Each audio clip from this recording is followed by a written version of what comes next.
All right, good evening, everyone. This is the Meadows Place City Council regular meeting.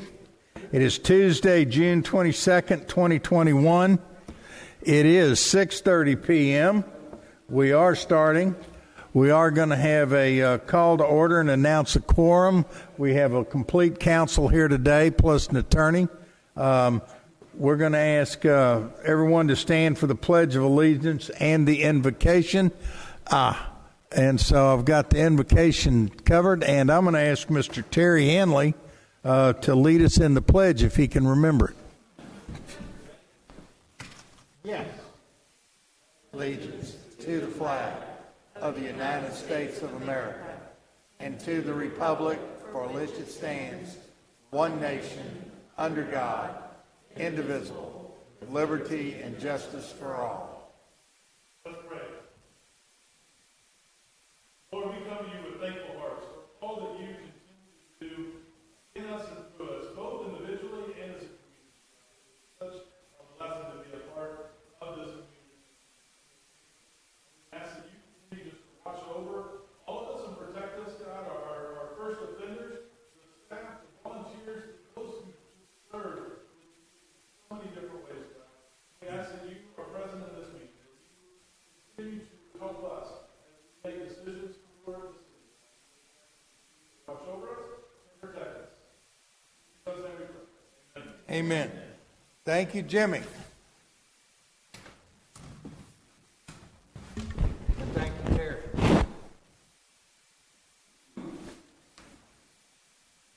All right, it is on to item B, which is reports. First report is by the police department, which will be given this evening by Captain Jack Ashton. Assistant Chief Ashton.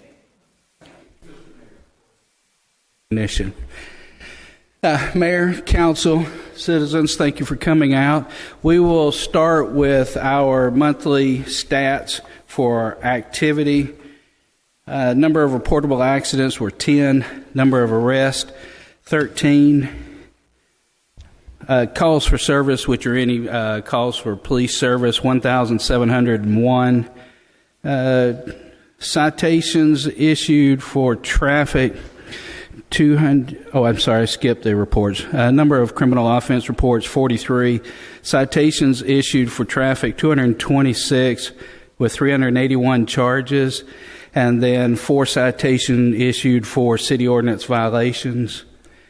Warnings issued for traffic, 102 for 178 charges. And city ordinance violation warnings, 11, which gave us a total activity count of 2,341. Moving down to the second section for a little more detail, we had 0 assaults reported this period, 1 burglary motor vehicle, 0 burglary businesses, 0 residential burglaries, 172 business checks, 15 city ordinance violations, 37 close patrols, 3 criminal mischief, 1 fraud, 124 house watches, 98 park security checks, 439 other property checks. We had 0 robberies, 29 school checks, 83 checks at the tennis courts. Total property checks were 982. We had 4 reported thefts, 0 stolen vehicles. The TLC program, we had 20 that passed, 7 that failed, for a total contact of 27. Down in your bottom section, the reporting period is from May 26th to June 21st. The city ordinance violation breakdown, we had 8 for solicitors, 3 for noise complaint, 1 of which was for a barking dog, 2 for loud music. And then city ordinance violation citations that were issued, We had 2 for loud music and worked with code enforcement on 2 violations. Accidents, we had 10 reportable accidents, 0 in the roundabouts. Our accident count still is a bit high along the feeder road and on West Airport between the feeder road and Kirkwood. Moving to your packet, as we turn to the notes section, you'll see a couple of highlights. One is under the fraud for the Helfman fraud, which we will go over when I actually get to the arrest section. And then, excuse me, and then on there was a late reporting of an incident yesterday. So first, going over Helfman, you may have seen it on the news or may have heard it on the radio that Detective Mezzagabe got a call from one of the managers over at Helfman about a person they believed that was using fraudulent documents to purchase a new car. Detective Mezzagabe quickly notified our officers who got in place to maintain surveillance on the guy and also contacted HPD Auto Theft, who we have been working with on some of these fraud cases, identity theft. So they completed the transaction, which we needed them to do, and in doing so, we went and detained the fellow, got his information, sent it out to HPD Auto Theft, who we evidently saved HPD because this guy was wanted. And as you see in the body of that, just 19 cars at $1.3 million that he's gotten in our area. And right now it's estimated at $3 million nationwide, which also includes Puerto Rico in there. We've had, the number's not in there, but I think we now are up to 21 different agencies across the United States who are contacting us for information on the suspect that Meadows Place Police Department was able to capture that has been eluding everybody for more than 5 years. So wait, let me just clarify. This guy was caught by Meadows Place police officers in a town that's 1 square mile of Wonderful. Yes, sir, but he's only been able to elude Pennsylvania, New Jersey, Connecticut, Louisiana, and Puerto Rico thus far. Just want to make sure I heard that right. Yes, yeah, you're correct, sir. No, I don't believe he's made it that far yet. So it is quite a big deal, and we are still... That is a big deal. Congratulations. Yeah. And that also shows the tremendous trust that our business community has in you guys. Yes, sir. The fact that we got a heads up and called him, because it's still an ongoing investigation, and I believe that one of our local news media is setting up a multi-agency press conference to discuss this event, just how big a deal it is. The other one that you'll see highlighted on the next page in the a little bit too dark blue highlight, Officer Richmond, following up on a flock hit, conducted a traffic stop of a speeding vehicle on the west end of West Belfort, coming eastbound. They ended up stopping in front of the Family Dollar, which is in what we know as the old Randall's shopping center. Conducting his investigation, he was able to locate some marijuana, and from there conducted a search of the vehicle, recovering a Glock pistol, several magazines of ammunition, and in there also scales and packaging, which we're hoping the district attorney will take as an enhancement to the charge, because we seized the vehicle and approximately $20,000 in cash, as well as the firearms, drugs, and the sale and distribution items for that. Wow. I mean, you guys are real cops. Yes, sir. They are hustling out there.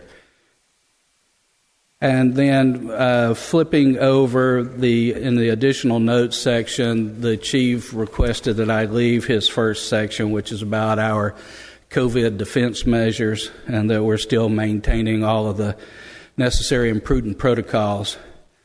And then flipping over one more page, starting off with the Flock LP cameras, that they continue to be a valuable tool. I believe inside of your packet, I may have gone over it a little too quick, that we have, we're starting to, after last council meeting, we're starting to try and count the number of hits that we get versus the number of hits that we actually make contact with, and then the number of times that CID is using Flock in their investigations. And then the last category is the number of times that our neighboring agencies are reaching out to us for Flock information. And when I say neighboring agencies, we've had contacts from Missouri City, Houston, Fort Bend County, an agency in Tennessee, an agency in Kentucky, one in Connecticut, and I know that there's another one that I've overlooked. So this, as I mentioned in last month's meeting, the more that we use it and learn all of the things that we can do with it, it is a phenomenal tool. So going through there, we applied for another grant for 4 more Flock cameras. The grant has been approved, but is still pending, so it'll be about September, October before we actually get the money to spend for that. That Sergeant Brownlee, our grants guy, reached out to the Southwest Border Association for a grant in which we were able to fund 2 of our in-car laptops that are now $6,200 a piece. So we will be able to replace our 2 oldest units at no expense, no cost to us. And then last in the grants arena, that we, again, Sergeant Brownlee, was able to get, I think through HGAC, a grant award for us to purchase an ATV or side-by-side or gator-type vehicle, that the police model, so that it will come equipped with all of the lights and everything and doors and so forth on there. I know the chief has mentioned, and it seems like it's taken a little longer than usual, but our live scan grant was approved. We got the office part of the system for scanning, doing a live scan of fingers for fingerprints in and set up. Our mobile unit, so that we can do it out in the field, arrived yesterday. And now IDEMIA, the company, the vendor, didn't want to do the training until we had both units in hand and set up. And so we're trying to schedule the training with those and get them deployed as quickly as possible. But this will allow us to do, as the chief has told you, many things related to fingerprints. Last council meeting, we mentioned that Sergeant Dada would be retiring. She did retire, that the 31st was her last day, that she was with the Meadows Place Police Department 15 years and had a total of 33 years in law enforcement. The next one is a real struggle and has been with COVID, that 2 of our reserves have talked to the chief and said they are just unable to dedicate the time to catch up with all the mandatory training that TCOL has put on us, that's due by August the 31st.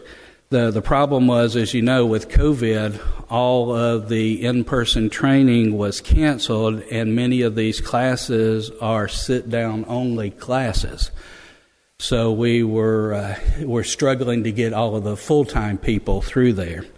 And we have one more reserve that we're trying to help as much as we can, but may lose another one due to the training. Because if they haven't completed the training by October 31st, then TCOL suspends their license.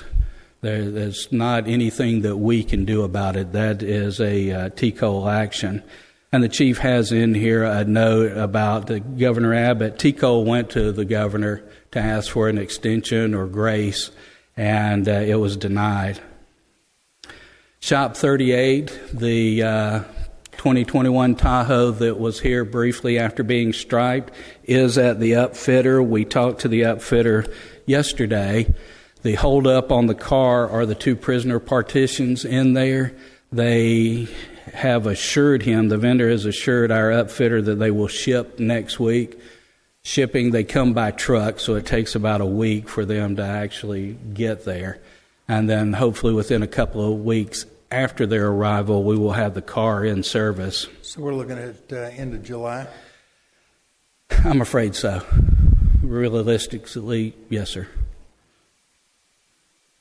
Thank you, Jack. And for those that don't know, the problem is the equipment from the 2020 Tahoe will not fit in the 2021. As we referred to it, was a complete model change, and so they changed the size and shape of the interior of the Tahoe. Just to mention, I see Parks and Rec is here, that we are preparing for the 4th of July, both in the scheduling and our resource allocation. We have active shooter training coming up towards the end of July, that all of our officers are scheduled for that, and will include our dispatcher as well for a new module that they have added to it. And lastly, is just to comment. Jack, if Yes, I sir. could, I'm sorry. Where will that take place? North American University. Okay. That we are putting on a program. The chief is on their board of advisors for the criminal justice program, and we are working in conjunction with them and John Lopez, the fire marshal, who is one of the alert instructors. And this is at zero cost to us, with just allowing the time to go scheduling for the time to go do it. Council, that's a big deal. Audience, that's a big deal. That's why I wanted Jack to explain a little bit more.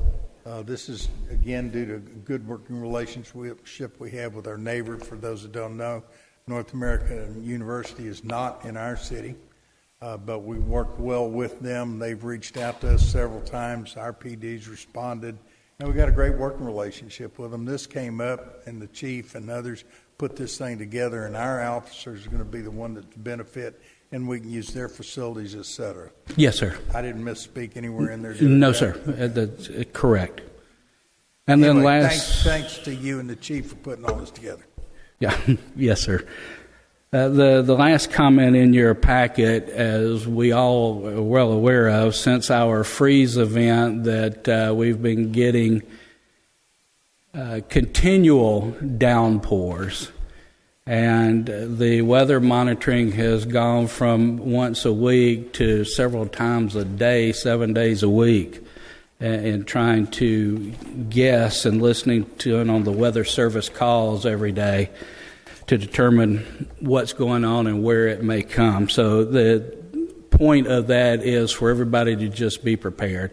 We're constantly reminding our guys to have their go bag ready, to have their plans in place for their family, loved ones, pets, and everything, so that when they get the call, they're not trying to figure it out at the last moment.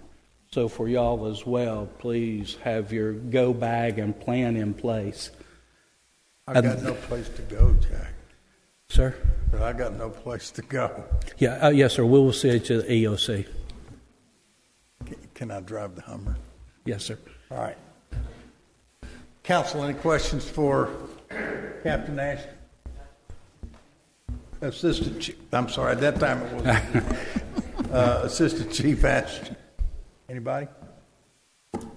You got any questions for the city attorney? He's sitting here costing us money, might as well use it. No, I got mine in before the meeting, sir. Okay, very good. Very good. All right. Okay, Chief or Assistant Chief Ashton, how many flock cameras do we have now? We have 4 in place. And we're getting 4 more? Yes. Okay. Our counterparts.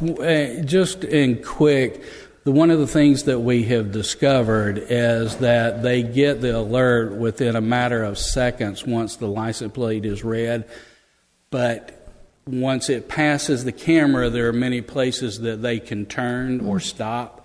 And so as we continue to add more cameras, it will allow us to track the vehicles.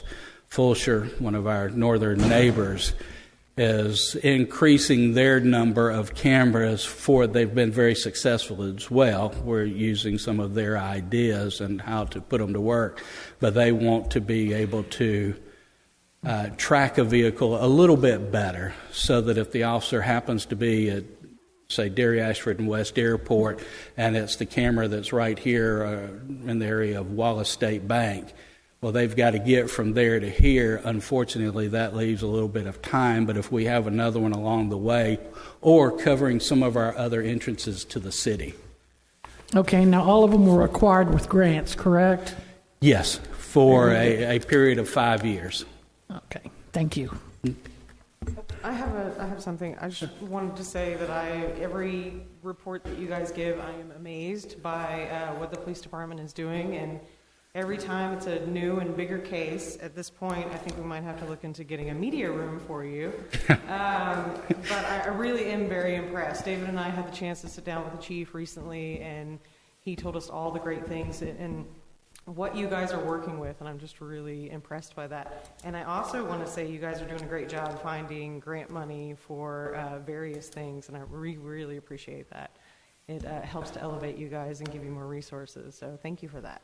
Well, Jerry Brownlee, Sergeant Brownlee, who's also the bailiff, has been our grants guy for 20 years approximately, and has learned a great deal of the insider's track and where to go and what to ask for. But yes, please share with your friends and neighbors what the police department is doing. All right. Thank you very much, Assistant Chief Ashton. Next up is Code Enforcement. Our Code Enforcement official, Jennifer Cabello, will come up and address council.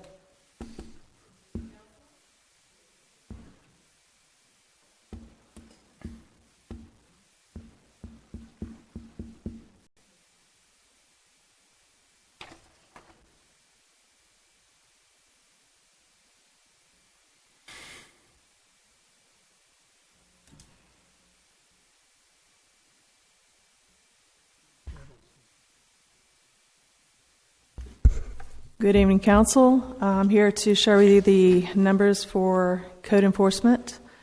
The total cases for this quarter are 932. Cases opened are 325. Cases closed, 287. Cases that went to court in this quarter are 29. On the following page, you're going to see items of focus. Yes, sir.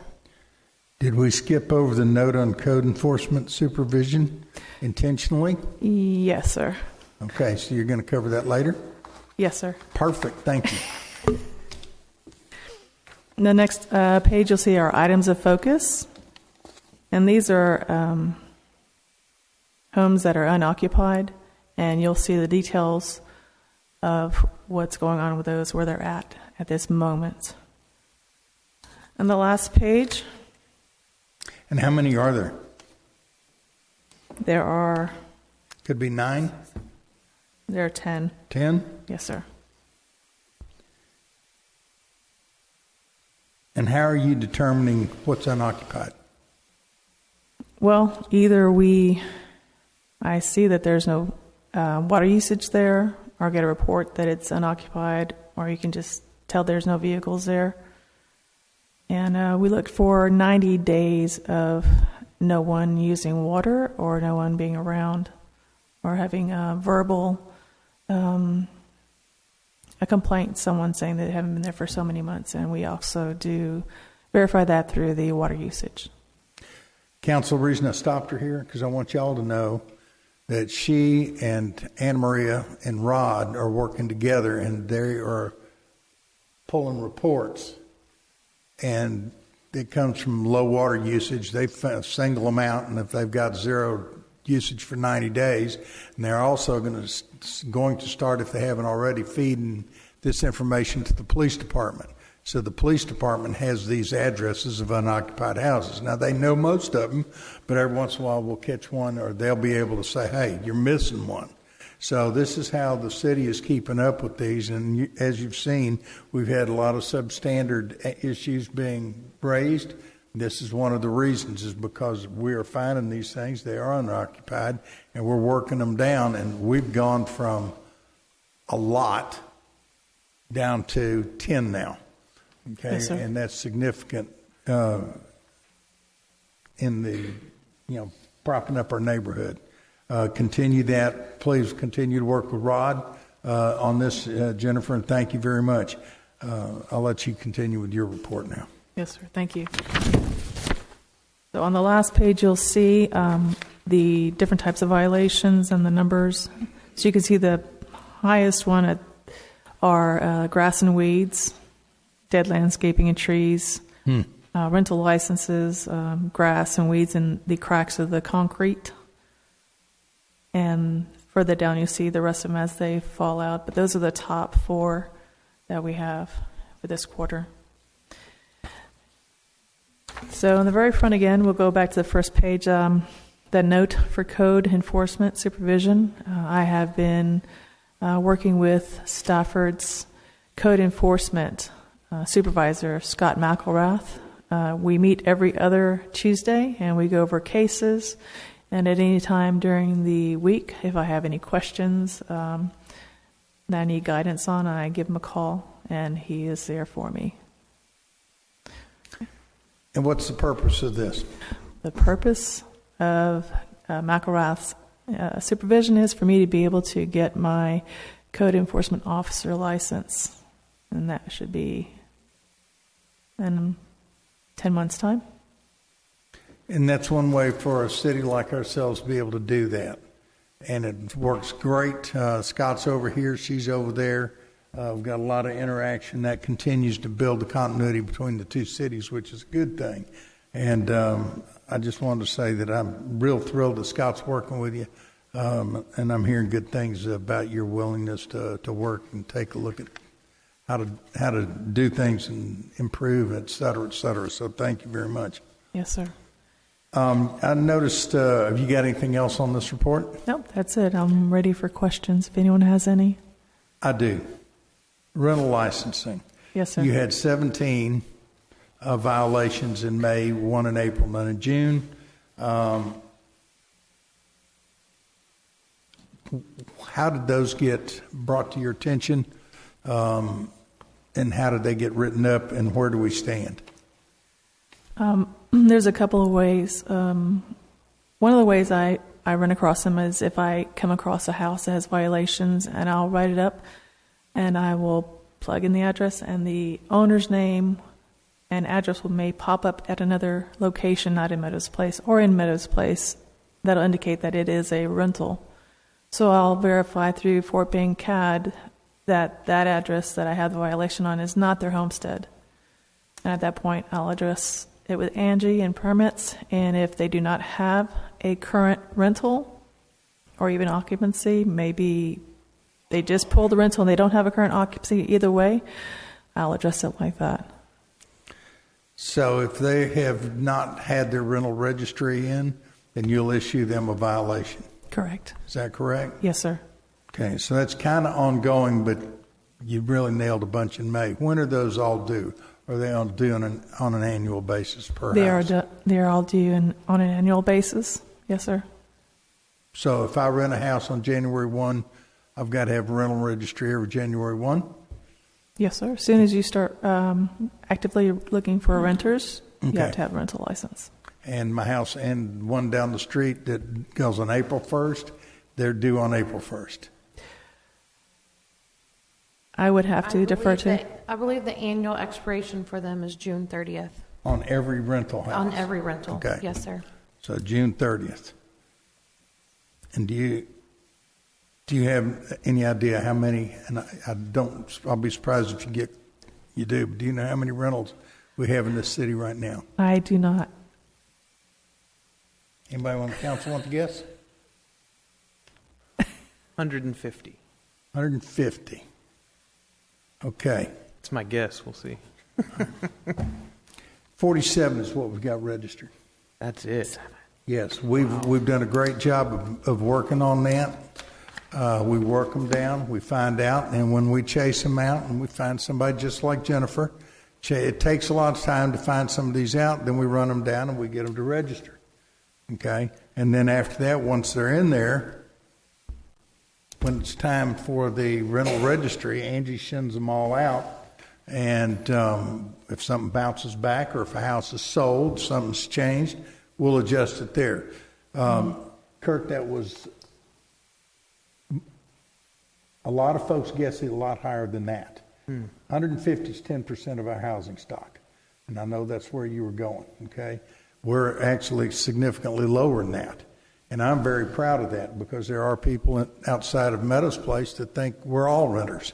So it's something that I wanted council to be aware of, and that's something that we've worked very, very hard on, and I think we've done a really good job on in the last couple of years, and especially giving kudos to Jennifer for searching these things out, turning over all the rocks and finding them, and then working with permits clerk to get stuff done. And of course, who's running this whole deal and all that, and that's this lady. So give her a round of applause too. But anyway, that's what I wanted to cover, and was on the rentals because we've done a great job, and y'all are moving forward on that. Council, any questions for Jennifer? I do, more of a statement. Jennifer, with the summer growth, I'm starting to see a lot of trees starting to droop over the streets and sidewalks. Can we try to see what we can do about that? Let's get the homeowners to trim those back. You know, we don't want damage to the fire truck. Absolutely, yes. I have begun doing that, leaving door hangers, starting to put a little bit of notices out there. And Okay, great. yes, sir. Jennifer, Tia, okay. First, thank you. Your reports are great, easy to follow, so I appreciate that. One quick question, special off-street parking regulations, what does that incur? Special off-street parking regulations, that one refers, I know there's a few of them, they kind of separate almost similar items, but special off-street parking is going to be for any kind of trailers or wrecked vehicles that are on driveways or on the grass. Okay, good deal. Thank you. Yes, sir. Jennifer, I just had a question.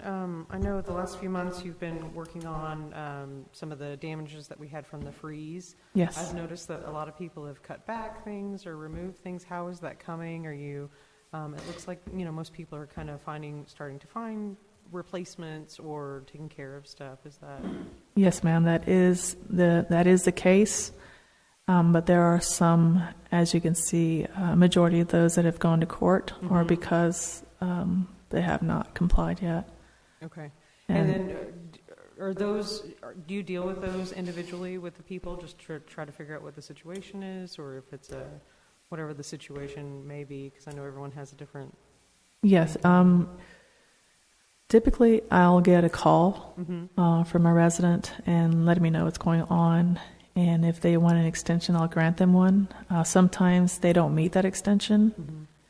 And unfortunately, sometimes with my caseloads that I have and all the detailed stuff that I have to do, I don't always have the time to go back to one person if they don't call me back or leave a message or an email. I'm always open if they leave me a voicemail or an email if they can't reach me via phone, so I can go back to them.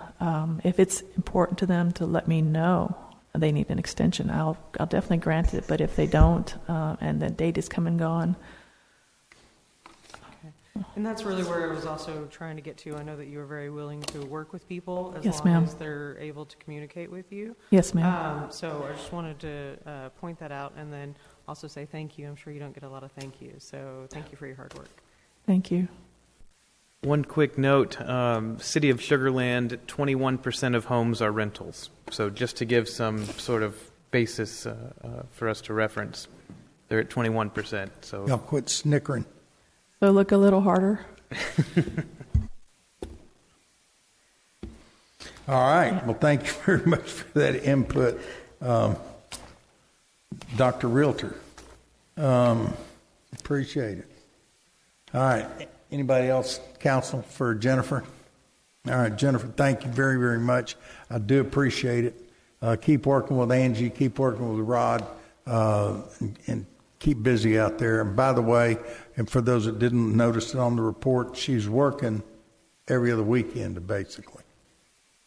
And that catches quite a few folks that are trying to skirt the permit issue. And when she sneaks up on there, it's like, oh, darn, gotcha. So anyway, thank you for that, Jennifer. Yes, and I'm also working extended hours, so Gotcha. into the evening. Thank you. Thank you. All right. Everybody give her a round of applause. She needs it. All right. Now, this is the one report that everybody waits bated breath is the fire department report. One of the things that the fire department's worried about is hitting trees as they drive through the street. So we do need to trim them. We also need to trim the ones around the street lights so that we can see the addresses.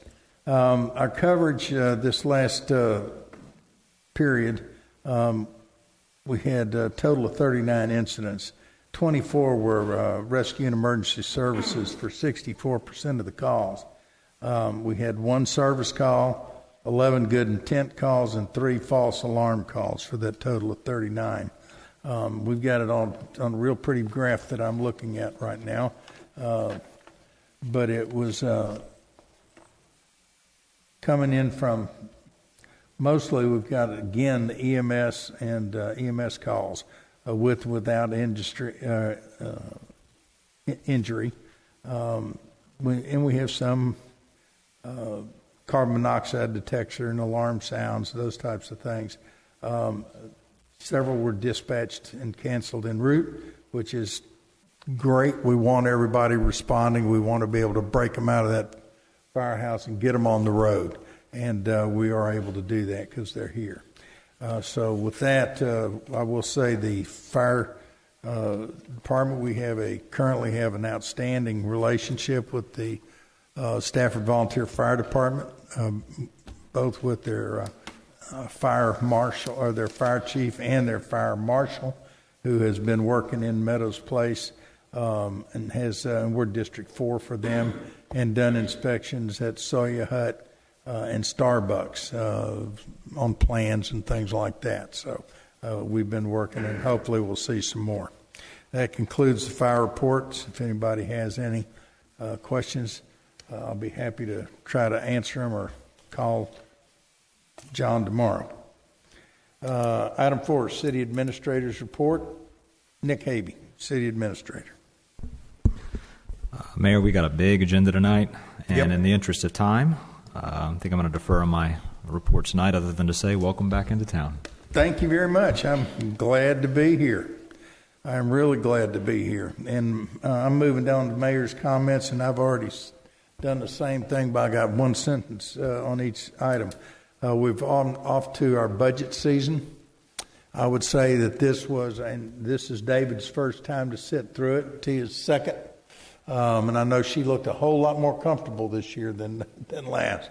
But we sat down with the full council, with our city administrator, city secretary, and our finance director. And we had a tremendously well put together overview of our budget sessions, what our needs are, and then Public Works Director put together a very well thought out and put together CIP, Capital Improvement Plan, that we're looking at integrating either some or all into this year's budget. But we are heavily into budget season. I want to comment on Meadows Place staff. As Nick just mentioned, I'm back. I've been gone. Most people didn't know it, but I was. And what was really nice was I went across the country from Bremerton, Washington, all the way across the country, visiting national parks, big towns, little cities. We were off the main roads, and I got to see a lot of the country. And I got to talk to a lot of people in a lot of places. And I want to say that I was thrilled to hear the things that people felt important, because I found them all important here in Meadows Place. And our staff carries that banner for us. And I was just so tickled to come back and realizing that it wasn't just me, but the things that we're doing that are being lifted up as valuable to a community, and our staff is carrying everyone. And the way that this city operated and the many very important, very chaotic things that we had going on, they never even missed a blip. And I just want to tell you, we've got a great staff. I want to say thank you to any staff that are here, and just remind council, and I think from the comments that Rick made the other day, the council values this staff as well, and I hope any citizens in here do as well. I want to say we're coming down to conclusion on the Meadows Place Home Rule Charter Commission. Nick and Courtney have been in there. Our city attorney, Grady Randall Law Office, done a great job in compiling that thing, keeping it moving, responding to some of the hiccups that the committees tried to throw at us, and they've by asking certain questions, and we came through and has done a great job of that. I want to thank you very much, Grady, on keeping that moving. And I believe we're going to conclude this next 2 weeks from now. Council, that's going to be something that if they come to us, we will be calling for an election if they say it's passing. And we'll have to really hit the ground running after that. But I want to thank it, and you've got a lot of really smart, good, hard-working neighbors on that Home Rule Committee. I put the Subsidence District appointee. Fort Bend Subsidence District costs y'all a lot of money every month. Costs the city a lot of money every month. In an earlier hearing, we talked about the cities have obligated to pay the Subsidence District fees for when there's leaks and we just lose water. We've been represented for quite some time with being part of a small cities group that is represented by one representative.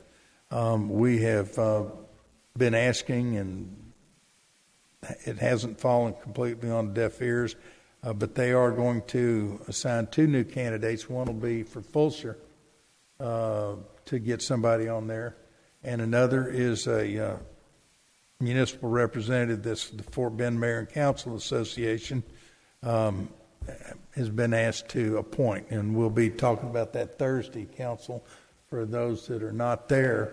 And so if you have any thoughts or any people, let me know, but we'll be bringing it up there, and that's important. And what's really neat is that Meadows Place is at the forefront of getting that done. So appreciate that. And now moving on to item 2, council comments. Dorrance Lane, well, you just got the next whole bunch. Rick, go ahead. So for Dorrance Lane, we have reviewed the 30% design plans, and that's going to be for the reconstruction of Dorrance from Kirkwood to the dog park. Pretty minor comments. The engineers are working on the design, and then the plan is the design or the bid package we'll probably only be able to do the one block of it, so probably the or Kirkwood to Oxford Glen, and that's simply for cash flow reasons. And we'll just continue, hopefully build on that and start rebuilding the city streets. Any questions on Dorrance? Second one is the mobility project. We do have some action items tonight for the interlocal with the county. We do have a cost proposal from the engineers and surveyors that we've selected. That'll probably be coming forth maybe July 7th. Depends on when we get the interlocal signed by the county. We may hold off on signing the contract until we've got the county money in hand, or at least promised. Any questions on the bikeway? Council, none? I have been asked by a few citizens, and I don't know if we can start putting some information on the website, putting the drawing or something like that on there. I think we can once we've got the interlocal signed with the county. Okay? I'd like to hold off till then. Yep. Okay. Which we start tonight, if council so decides. Is that it? That's all I've got. All right. I want to say, before I let you go, Rick, those two brief little sentences involved more work than you would even imagine. And he has kind of handy to have around, isn't he, Nick?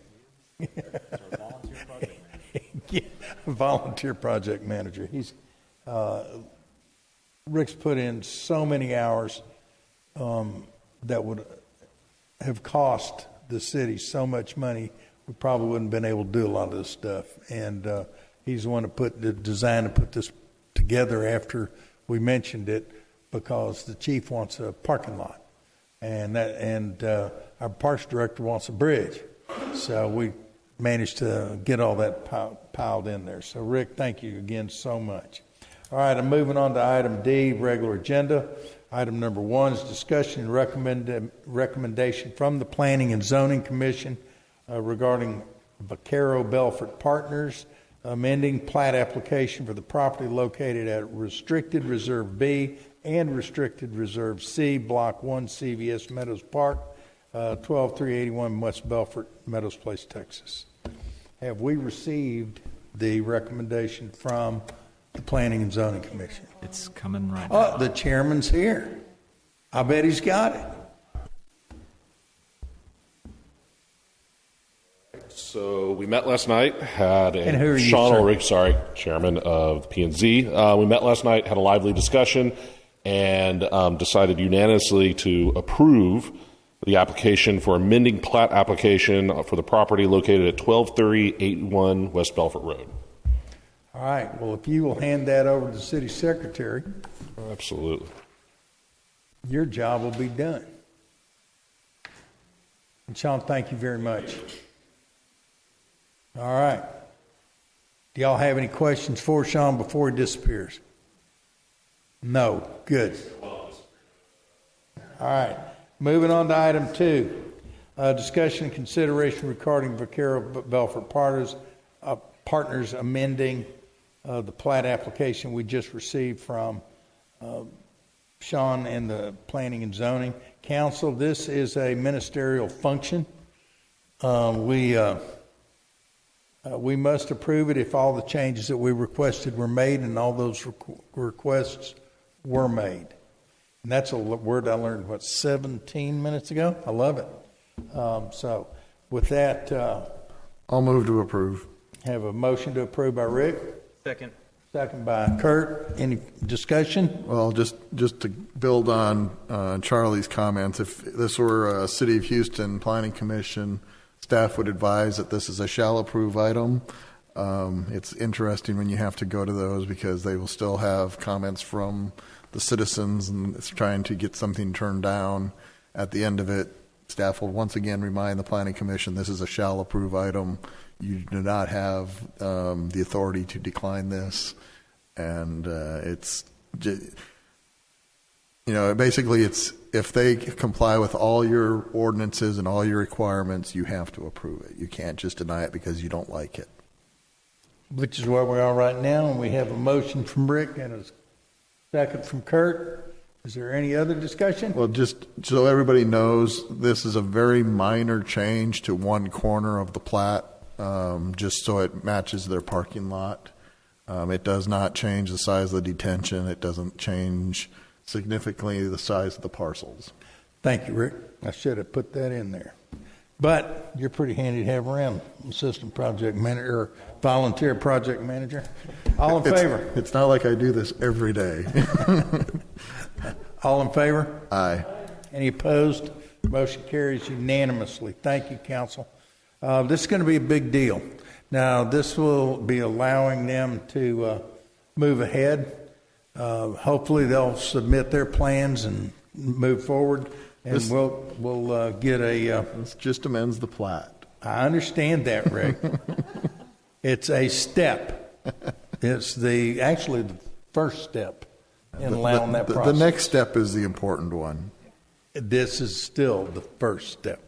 Yes, it is. And we'll be talking about that. Could be in item 3.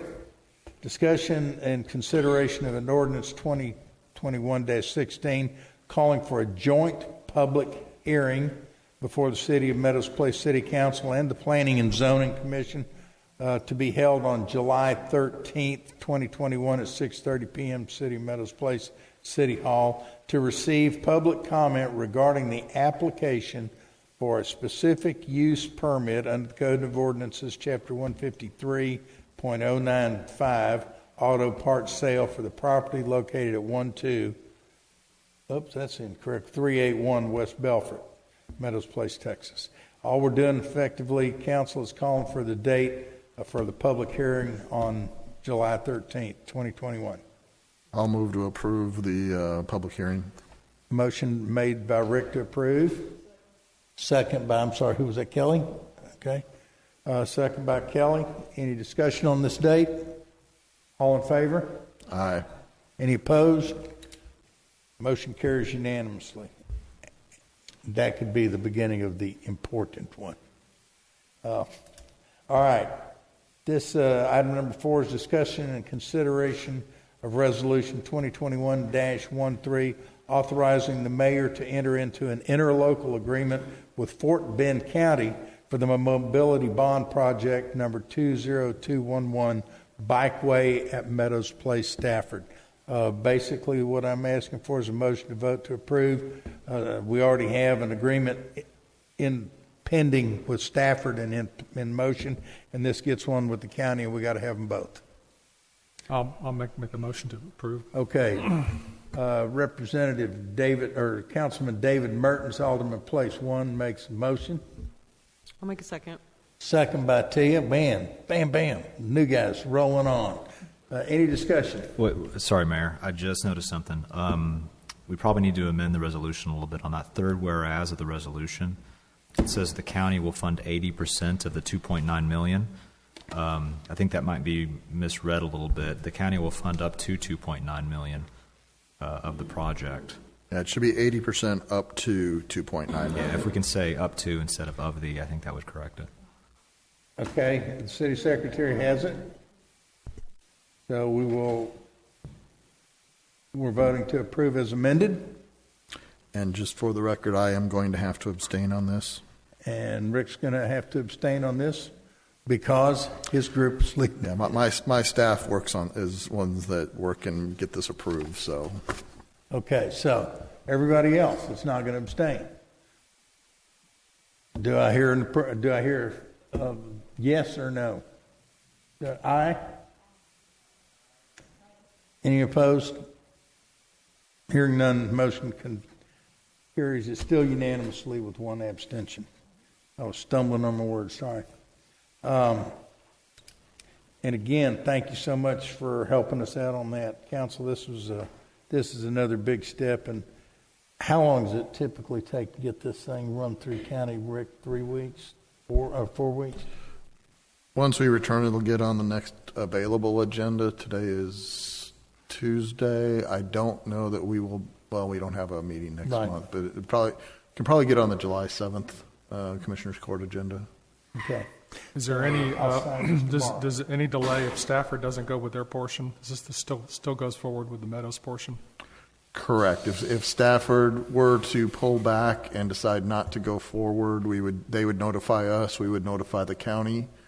We would probably just reserve their portion so that they could go forward later, and or if they had decided they did not want it, we could actually approach the county about picking up the rest of the bond. Which really wouldn't affect us much one way or the other. Just depends on how fancy you want to get. I just want a parking lot and a bridge. Okay. Item number 5, discussion. Discussion and consideration of ordinance 2021-17 regarding parking on Amblewood Drive between Brighton and Dorrance, basically from the nature center to the edge of the street. We saw last night. We have really nice people in this city, and they just parked on one side. But technically, it's no parking on either side. And we're here to address this. Well, apparently we had some signs that went away at some point. Whether that was miscommunication, stolen signs, we're not quite sure. But anyway, I think we've been asked whether we could allow parking on that stretch, and I think that's the point of discussion is, do we want to take those signs down permanently so that we can have parking on the west side of the street during swim meets or whatever, or do we want people to continue to park in the gravel parking lot? I don't go to the swim meets, so I don't really have a dog in the hunt. And it's more on a daily basis from Nature and Discovery Center. I think a lot of folks park there, so they're not parking in front of houses. So that was one reason why I wanted to bring it up and discuss. And is that the reason for the west side? I would want no parking signs removed from the west side. That would be what I would propose. And I'm going to have to ask Parks Director to stand up right here and confirm my note here. Yes, I agree. On that side of the street, that was the intention to allow folks to be able to park on that side. When they visit the Nature Center, we also host a lot of community meetings there, and there's additional cars, so that would create the overflow. And then also swim team, which is only seasonal, but it does impact the community quite a bit. So if we could remove the sign from that one side of the street only, we still want no parking on the other side of the street to allow the fire trucks to be able to get down if they needed to. Now, when we first bought the house, there were some neighbors that were concerned about the additional parking activity around the Nature Center, Discovery Center. And Terry's going to remember this conversation. We actually talked about adding some additional parking by pulling the pool fence back and stuff like that. I don't get complaints about the parking around the Nature Center, Discovery Center. I don't know if the rest of you have, either during the day or at swim meets. We've received some over the years, but again, it's not continuous. It's really periodically if there's a big meeting, which is maybe once a month, maybe once every other month. So it's definitely not a daily issue. Okay, so at this point, we don't see a big need to expend a lot of money adding some parking over there by encroaching into the pool. Correct. Is that what I'm hearing? Terry, have you heard anything more since? Okay.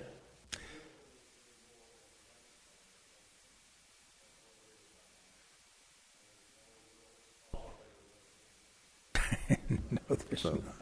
So the response was from Terry is there's really no cost-effective way of adding more parking at this time. So.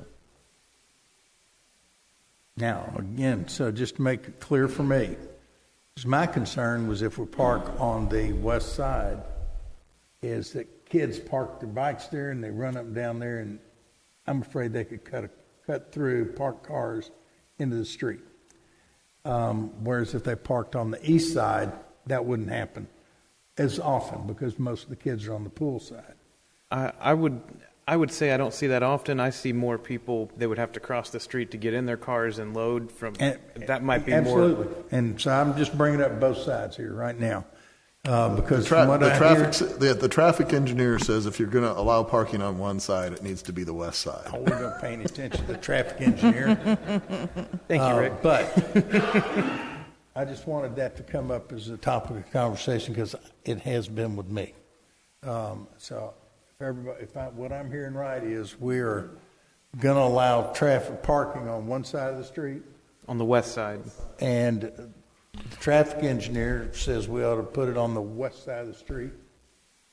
Parks has no preference, West side, but Parks does have a preference. They prefer parking on the west side as well. correct. So I guess, do we need an action item directing Nick to amend it, or you Well- guys will bring us an action item back next meeting? No, believe it or not, we did something dangerous. We predicted this, and so we actually we already drafted an ordinance. So what you've got in your backup right now is the original ordinance from 2009 that created that no parking, and you've got a brand new ordinance, 2021-17, that removes the word "and west" from the location. So basically, what it would say is Amblewood Drive between Dorrance and Brighton on the east side would be no parking.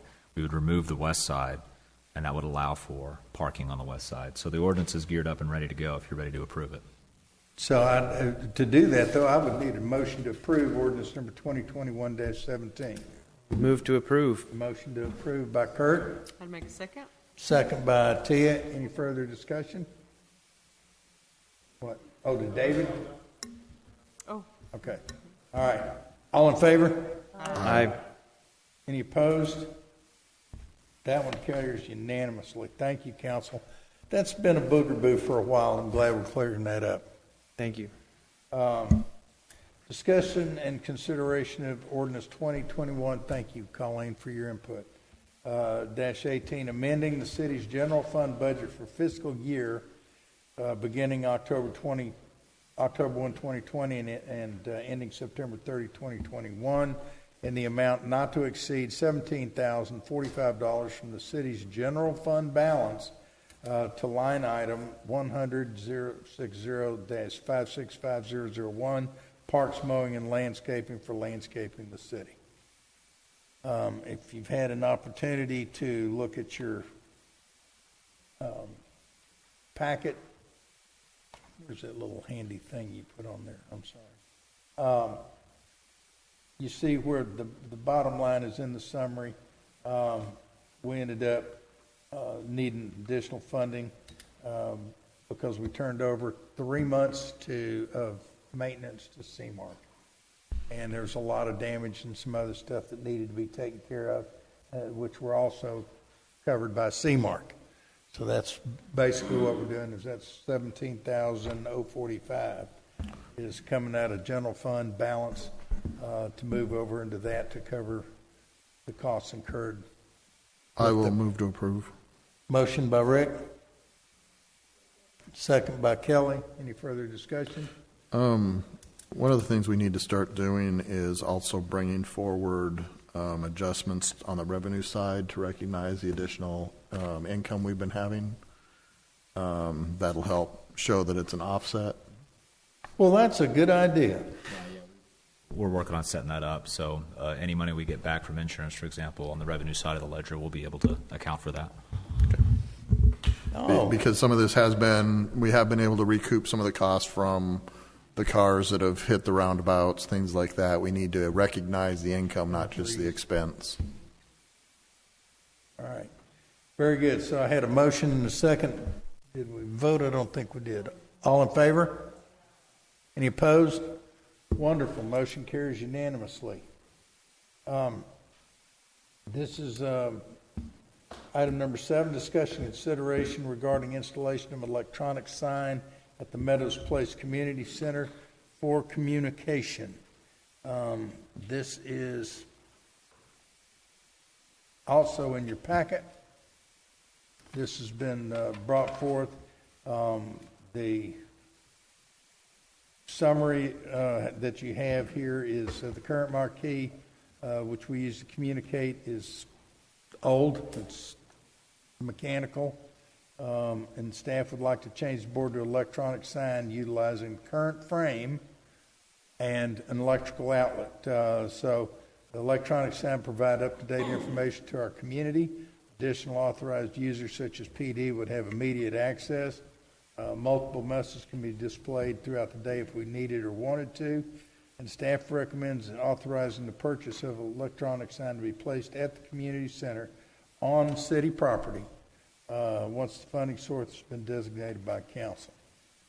You will see in the back there's key features of electronic signs, and you'll also see electronic sign used to better serve our community that was put together primarily by Colleen. Thank you once again, Colleen, for PD, for admin. One of them put electric notices. It also has voter info we can put on there. Public Works, Code Enforcement, and Parks. So with that, I'm throwing it wide open. It's time for discussion.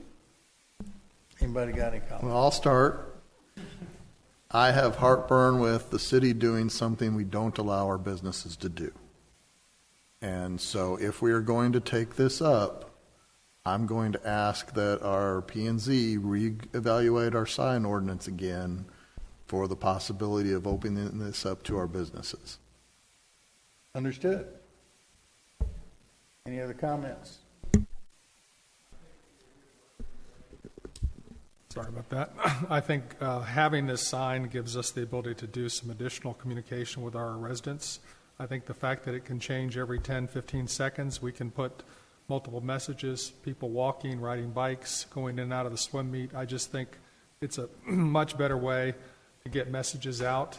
I think when we had the freeze and we had, an example would be this week, I saw a follow-up on recycling. We looked at the email. I think Nick had posted something that said they were going to pick up tomorrow. That could be the kind of thing that goes up on the sign. So to me, it's a great communication tool to get more of our residents familiar with what's happening in the city. And David, first of all, I agree with you, but I want everybody to understand what Rick's saying. And Terry, I know where you're going to go. But Rick's point is that we're asking ourselves to do something we want to allow our businesses to do. We have denied this sign to Wallace State Bank. We have denied this sign to the church. We have denied this sign to CVS. At a minimum, those three, maybe more. Actually, CVS kind of dropped the ball on themselves, but they could have come in here and done a better job, but they didn't. Is the concern the aesthetics that we've denied this, or just a longstanding thing that we didn't want to open up a can of worms and have a lot of electronic signs? It's time for P&Z to reevaluate, is what Rick's saying. Is that correct? Well, and I'll just roll a bit quick before Terry chimes in. Yes, it's always been about aesthetics. Sugarland does not allow electronic signs. Bel Air does not allow electronic signs. Your higher-end communities do not. And so the decision was we did not want Airport to look like Harwin. And so the decision was it wasn't going to be allowed. Then we allowed Sterling McCall to put one in because it had freeway frontage. They were in a special... No, we created that. No, we didn't. No, we did.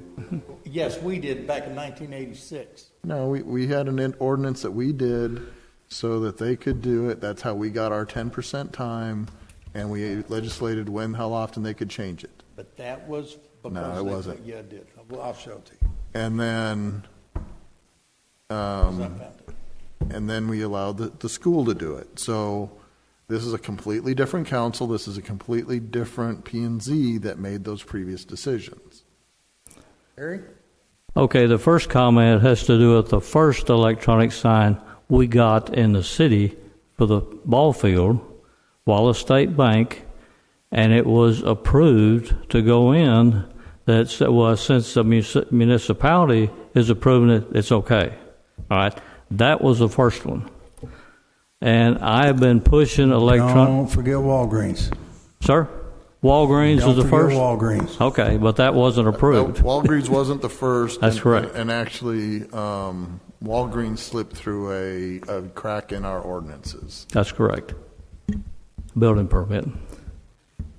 The electronic signs digital signage is the way of the future. I've been pushing this before we actually put that monument sign up at Amblewood and Dorrance. I pushed for an electronic sign there. I said, it's so easy to change. It will help Colleen if she wants to make immediate changes for messages and the whole works. I mean, it's a way to go. Now, if we got to go to planning and zoning and modify the ordinance, that's fine. It's something we need to do. I've been pushing it for 15 years, and I've gotten rejected every time I've brought it up. So I'm just saying, it is. I don't care what Sugar Land does. I don't care what Missouri City does. And if you start looking at the signage that's going in all these other cities, that's going up. Electronic digital signing is going up. And it's a wave of the future. It's a way to advertise. It's a way to promote our businesses. And if it's done appropriately with planning and zoning, it can look very, very good. You mean like the signage on the Smart Financial Center? That's one. Just because the city decides to allow that, we can still control Absolutely. size, brightness, exactly. everything else. And the frequency in which the messages change, all of that stuff. That's correct. And I want to point out right now that needs to be run through P&Z. Yeah. Correct. But I do think an ordinance change, if we do this, not to be hypocritical, if we're going to open that back up and say, this has absolutely nothing to do with that. But you don't want it to, Charlie, but it does. It does. That's what I'm saying. With conditions, I think we could agree that it's progress. Right. I think with the it's my contention that the benefits far outweigh the few people that would be upset about it. Yeah. Correct. So the question becomes, are we going to give this sign to ourselves before we go back to P&Z and reevaluate the ordinance, or are we going to table this until P&Z goes through their procedures? And that's the discussion we're having right now. Yes. question, does the ordinance prevent us from putting this sign up? No, we're exempt. No, we can exempt ourselves. Plus it's on city property. Yeah, we can exempt ourselves. I'd be fine doing it now, honestly. I think, again, the benefits far outweigh the potential negative remarks we may get on it, especially with hurricane season coming. You know, there's different messages that need to get out more quickly. That's a real easy way to get them out. I don't know why we need to delay it any further. It just takes a lot of staff time to change that up, and you can't do it. And they every don't, day. and let's face it, they don't get changed very often. Yeah. Okay. We have down at this table. Yes, I think we need to open it up because I've had several residents on the lower end of the city across, Kirkwood say they never come to the pool or to the school or whatever now that their kids are grown up. So those signs, electronic signs, do them no good. We need something somewhere that everybody can see going down Kirkwood, West Airport, something. Well, right now what we got before us, Kelly, is the school is taking the old mechanical sign off at the pool and putting an electronic sign on. And we've got one person that says, do it now. You got two people that say, do it now. So any further discussion? So I'm not opposed to doing it now. I think it would be very beneficial to the neighborhood to do it. That being said, I do think it needs to go back to P&Z. I think they need to at least consider it and talk about it. I think maybe it hasn't been discussed in a while, but that is separate from this decision.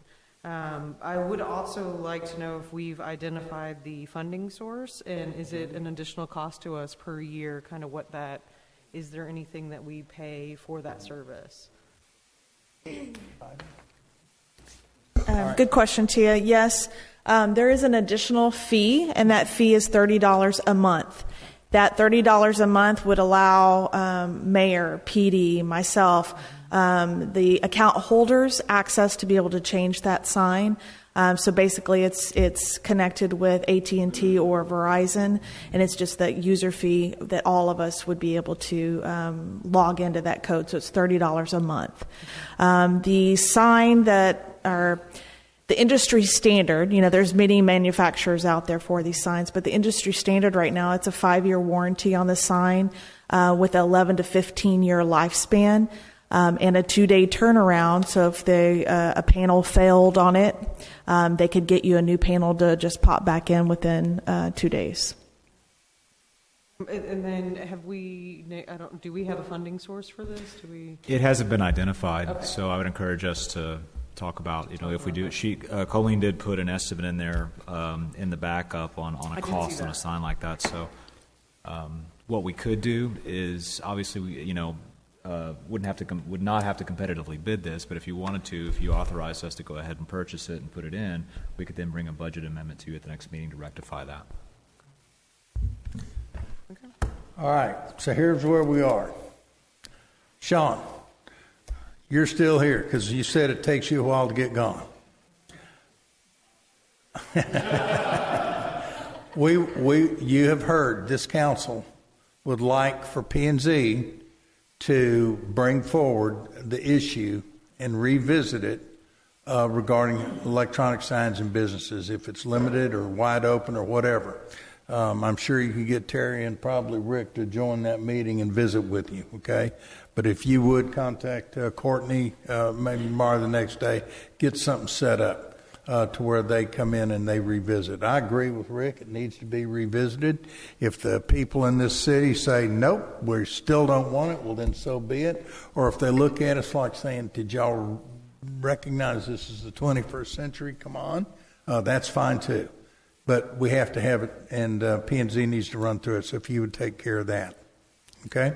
So now, that brings us to the item that we're dealing with now, and that is I need a motion, if we are so inclined, and I'm going to ask for the motion to put in and install the electronic sign at the community center for the price stated as such, and go ahead and pull it out of general fund, and we come back with a budget amendment next month. So moved. Motion by Kelly, second by David. Any further discussion? All in favor? Any opposed? Okay. Rick was the nay, and I applaud that because I thought he was going to vote for it since we got P&Z to move forward, but no, he's still too much of the country. But that motion passes. Congratulations, Colleen. You'll need to get that ball moving. Item number 8 is discussion and consideration of reconstruction and repair of the baseball fields. And Rod, I see you're still back there. Okay. I want to say this, and I understand that y'all are here. Anybody? I think we've got 2 people that want to talk on it. 3. We're going to let y'all come up and speak right now. But I want to say that we have been working on this for a year. We've been planning on it for a year. We couldn't do anything until we got the school out of there. And as you saw yesterday, they're still tearing stuff out of there. Okay? So what could we do before then? Nothing. What could we plan? Nothing. What did y'all want us to do? Everything. Because you're trying to play baseball, and we appreciate that, okay? But we've been working on it. We've run a lot of traps on that. We've got a lot of pricing. Rod's got part of it covered. Colleen's got part of it covered. And we had a meeting, last week? Tuesday, something like that, and went over it in detail. We came up and found out we had some holes, and worked diligently to fill those holes, which we're pretty well satisfied at this point because we're not cutting any checks that we're satisfied with what we've got.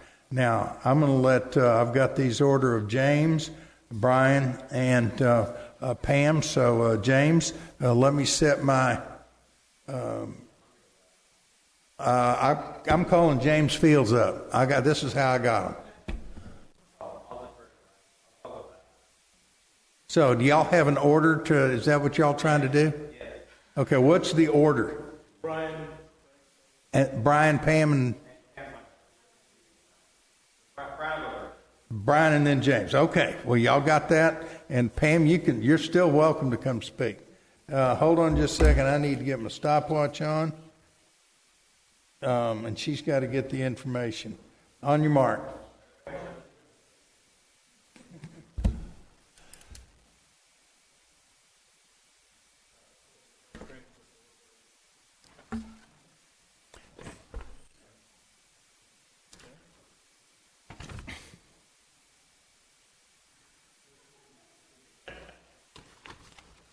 Thank you, Council. Appreciate the opportunity to talk.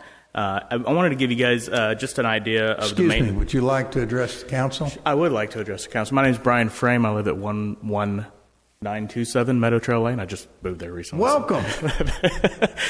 Been with in Meadows since 2012. So I am the maintenance officer for the Meadows Place Pony Baseball League, and so I'm keeping up with the fields as best as I possibly can.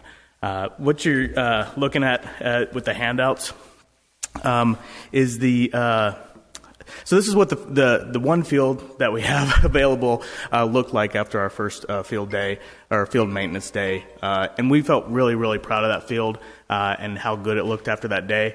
But if you turn to the next page, after the first rain, that's what you see that field actually looked like.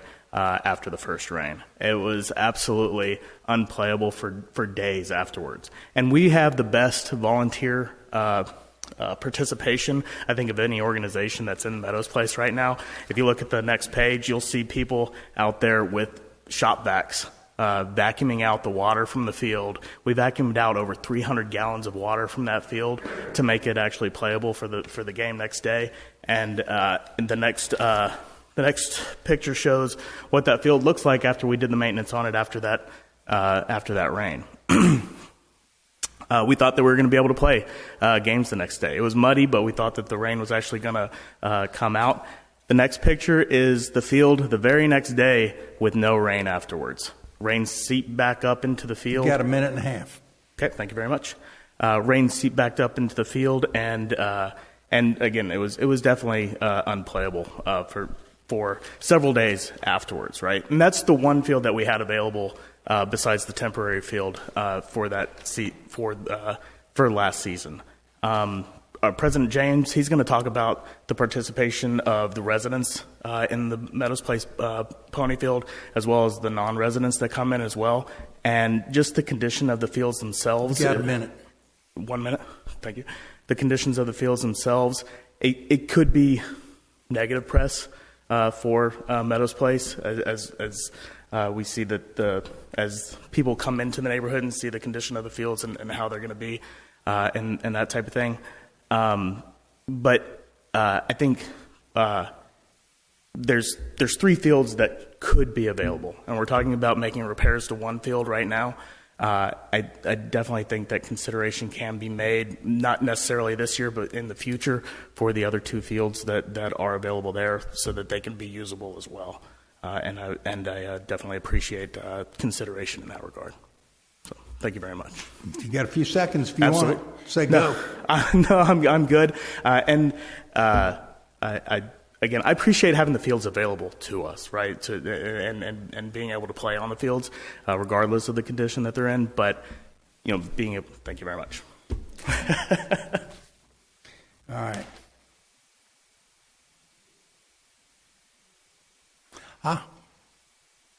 Okay.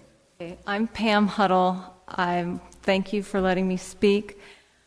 My sons have been playing on the Meadows field for the past 19 years. My youngest is in his last year. I'm very encouraged by what you said, Mr. Mayor. I am only up here just in case anyone needs to be persuaded. I didn't want to not come. So we ask you, please, strongly, if you possibly can, fund and carry out this work to redo, level, fix up the main Mustang and Bronco. That's the big field. Get the lights in. Pam, I'm going to stop you if I can for just a moment. I'm also going to stop the clock, so I'm not taking any of your time. I hear the panic and concern in your voice, and it's something that's frustrated me for over a year on this field. And the same thing with Colleen, I know, because and Rod the other day in the middle of discussion, he just said, "What do they think, we're not going to fix these fields?" Because he's new to this. He didn't know what was there, et cetera. And I'm hearing a little bit of that, and I want you to be sure that that's never been the city's intention. You got 2 EDC members sitting up here, and in the EDC meeting, when there was a figure of $15,000 brought up, President of EDC said, "No, it's important for us to have those baseball fields. EDC should kick in 20." And so the problem has been trying to set some type of expectation of timing, which is out the window, and it's still out the window. And I'm not going to accept any kind of timing on us because we just don't know. Okay? But the field's going to get fixed up. They'll be fixed up in a manner that met where we were. We've got, I forget the different levels of field, but we're at a recreational league, and we're going to have a ball field that's set up for recreational play, and it's going to be good, and it's going to be a lot of fun. That little community out there on baseball, that's like swim team. It's the heartbeat of our city when they're out there and they're playing. So I just want that to put you at rest, because I know you go out and you care, and because you showed up and you care, I wanted to put your heart at ease and let you know it's our attitude. When are we going to do it? I don't know. How complete everything will be, I don't know, because we've got some changes that we've come up with here lately. That Rod guy came over from a city with a lot of money, and he knows how to spend it. So we're trying to figure out how to work all this. But I want you to know that when you leave here tonight, you don't have an answer on what and when. You just have a commitment from me and this city that those fields are going to be rebuilt. There will be a fence around there. There will be lights out there, and you will be able to go out there and play ball. Okay? Well, thank you very much. That right. is why I wanted to speak, so it sounds like it's all said. So thank you. Thank you all. You're welcome, Pam. And thank you very much for coming. I appreciate that. All right. I'm James Fields, 11706 Kangaroo Court. Yes, thank you for considering this expenditure. This has been a very long road for our baseball league, working through one of our main fields being shut down for so long. We look forward to playing on it again soon. While Brian spoke about the practical issues we face with our fields, I'm going to speak about our baseball league as a whole. As you can see, I've got my Meadows Place 2021 All-Star fan shirt. On the back, there's 37 names of kids that we got the best of our kids and formed 3 teams, and they're playing on All-Star tournaments right now. Of those 37 players, 23 of them either live in Meadows Place or attend Meadows Elementary School. Looking more broadly, of all the families that enrolled in our spring baseball season, 60% of them live in Meadows Place, and over 90% of them live within a 3-mile radius of our baseball fields. And Kurt, his daughter Brinley, she played this year, so thanks, Kurt. This is a true community league. We may not have the best baseball players, but they are our players. And if we weren't around, then a lot of these kids would not be exposed to the game of baseball. As I've traveled to other baseball venues for all-star tournaments, I'm sometimes in awe of the facilities that other leagues have. I think, man, if I only had this, what we can make our league. And I understand that we're just not physically able to do a lot of that. But I do have dreams of improving greatly what we do have, and this baseball field project is the first step. Over the past 3 to 4 seasons, we have operated our older divisions with suboptimal playing conditions. While I do know that we have suffered some attrition because of it, I'm also thankful to the players and families who have stuck with us, even though we did not have much to offer them facilities-wise. I look forward to the day, hopefully soon, that our older players can finally play on a field that all of us can be proud of. And as Brian's pictures attest, we also have some significant issues with our small field as well. As a small league with minimal assets, we appreciate all the support we can get, both now and in the future years. With it being budget season, I would just ask that you keep us in mind throughout your discussions.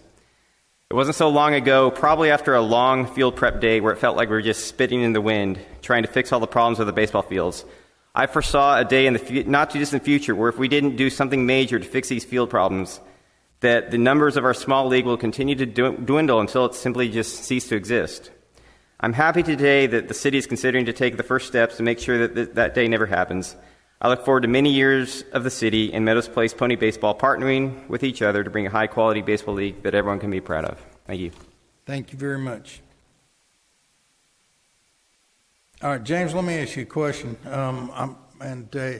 Brian kind of touched a little bit on it. Y'all are talking about doing some work over there at the Miners Field, or the little whatever y'all call it. Yes, we have some money that we're looking at possibly. How much money have y'all got to put over there? About 10 to 15,000. It's basically enough to redo the infield completely of the small field, which, as you can see, it needs. Right now, it's basically a bathtub. It's a drainage issue. Yeah, Okay. yeah. And we're sitting here and we're budgeted, and we don't have that money in the budget. Mm-hmm. We're trying to figure out what we're going to do. Rod's included some of this in our CIP. We're trying to figure out when and where we're going to poke it in, when we're going to raise it, where we're going to pull it from. These are some of the discussions that are ongoing right now. We're curious to see what baseball is doing, because in the past, baseball's always carried a big portion of repair, et cetera, which I wouldn't expect on the school property, because that was not baseball. Mm-hmm. That was trucks. Yes. Okay. But y'all have passed up on a whole bunch of opportunities to fundraise. And I was wondering why. I mean, y'all know your ongoing funding, and I would encourage you to not pass up on any more opportunities. I know Brian was talking about great support by volunteers, and Pam is here.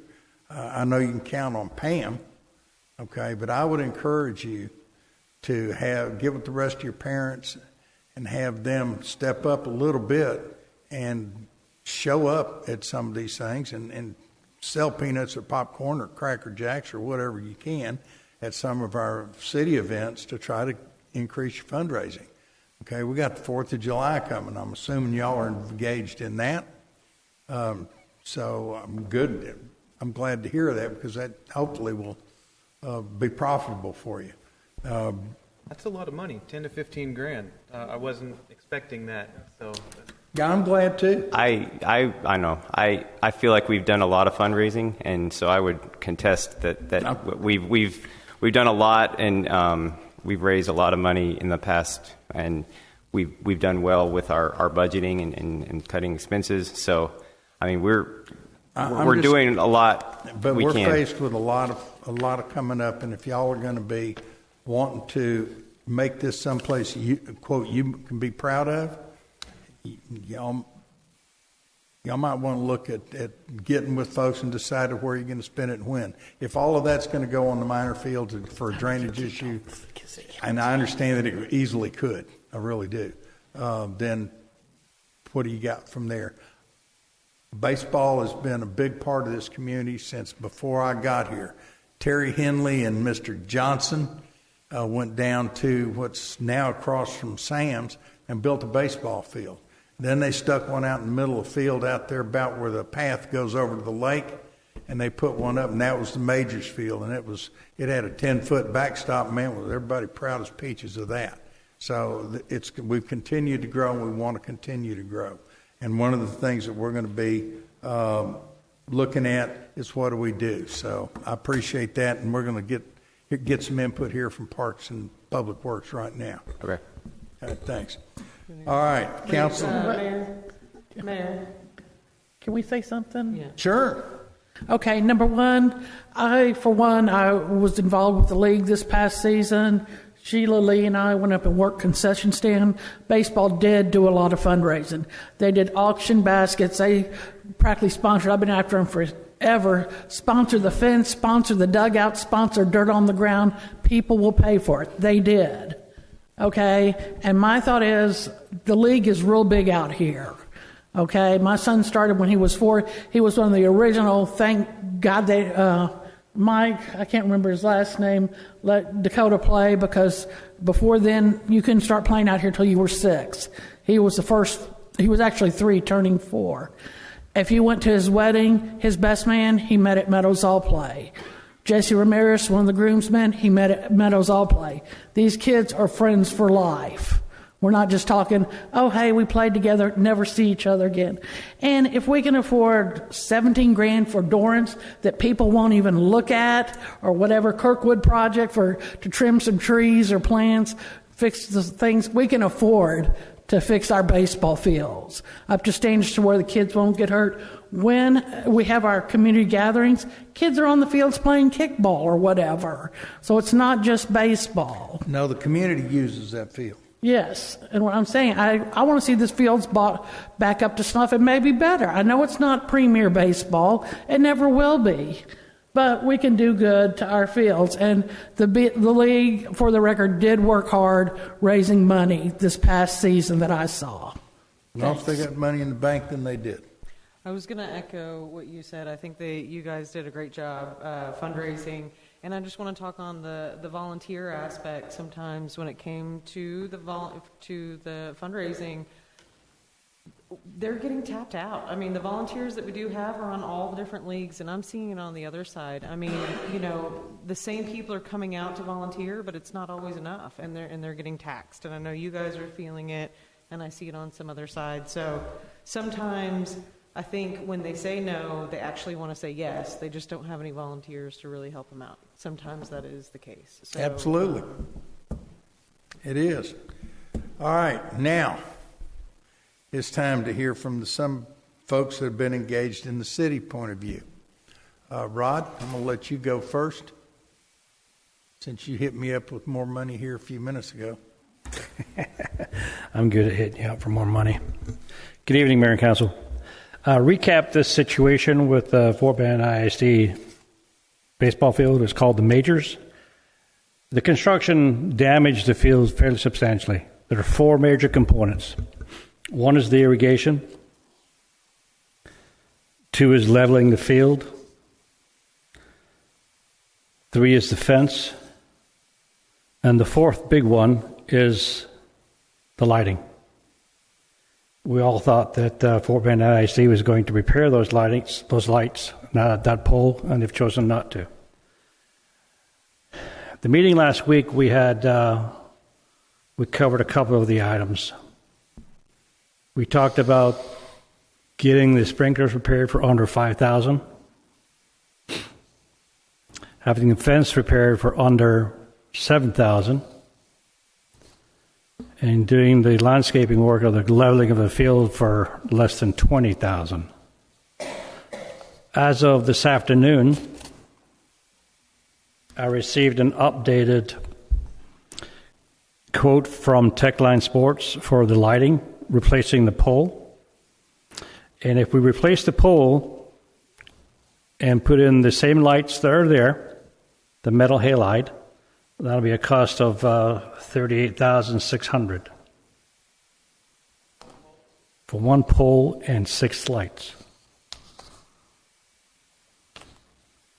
If we I can see Kurt going. I'm going to get in that light business. Yeah, this is the cheap one. This is not the expensive one. This company, anyway. To replace the pole and upgrade the lights to LED, which would be you're coming from a 1,500 watt down to a 630 watt. But you're talking about on all 3 poles. All 3 poles, yes, would be a total cost of $66,800. As part of the analysis that I did for the conservation, the energy conservation, the company was able to give me a comparison from the LED to the metal halide. We would be saving 76% of our power bill every year from now on if we went the LEDs.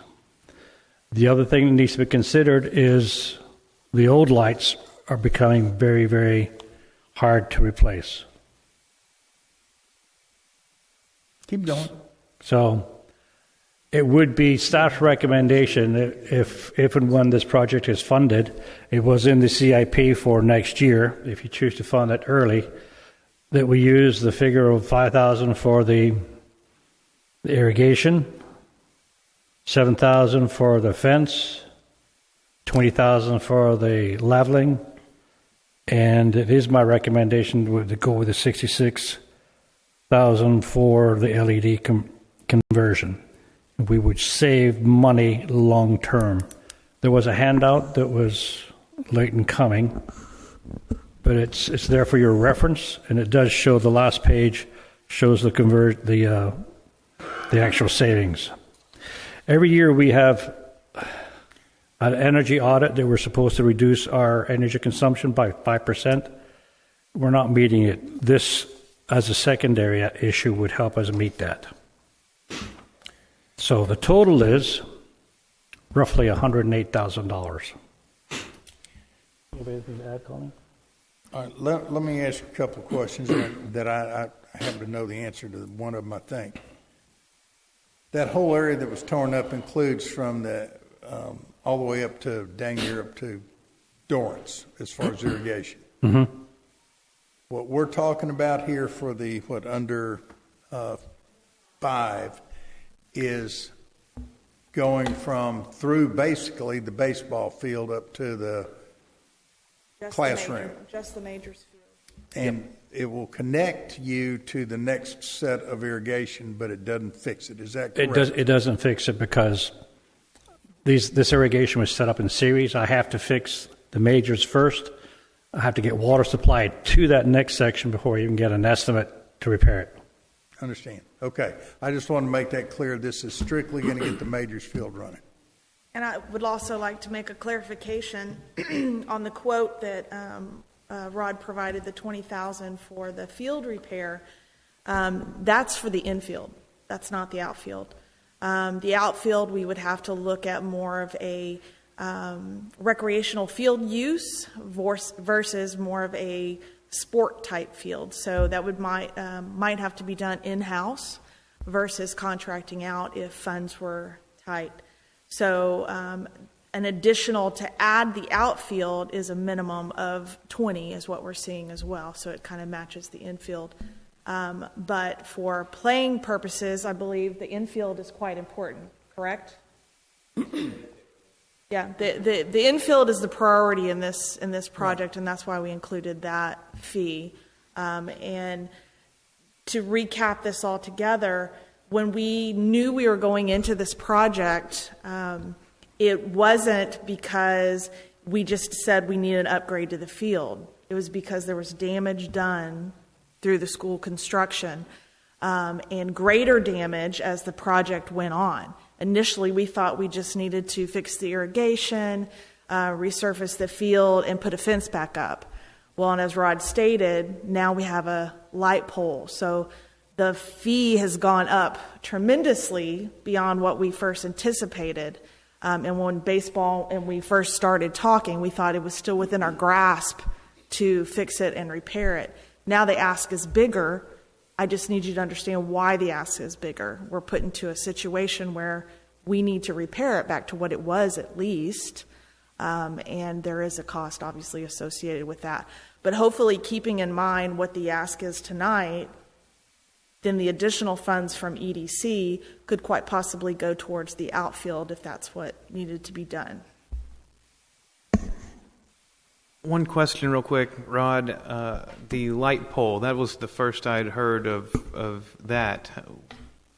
When did Fort Bend ISD tell us that, and do we have any chance of recourse on that? Can I go up? I'm hearing some laughter, and I know why. But can I go up after the fire issue? Do we really want to go there? Yeah. Before I answer, we have a lot of people who like social media and emailing. So. Yeah. Before I answer that question, I have to defer it one pay grade up. We don't have an answer for that.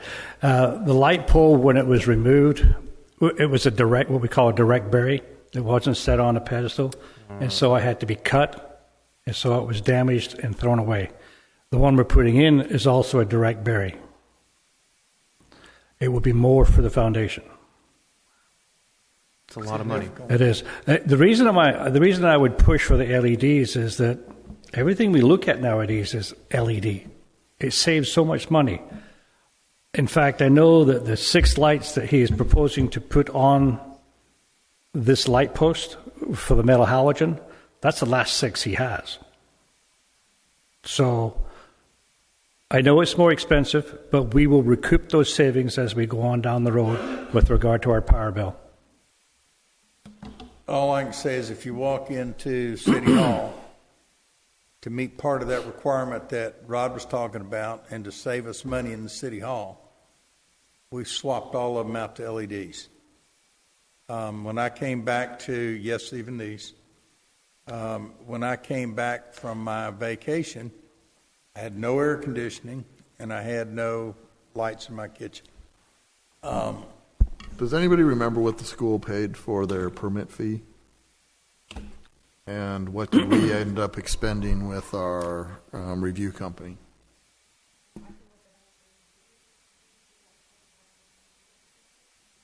But I don't remember what it was, Rick.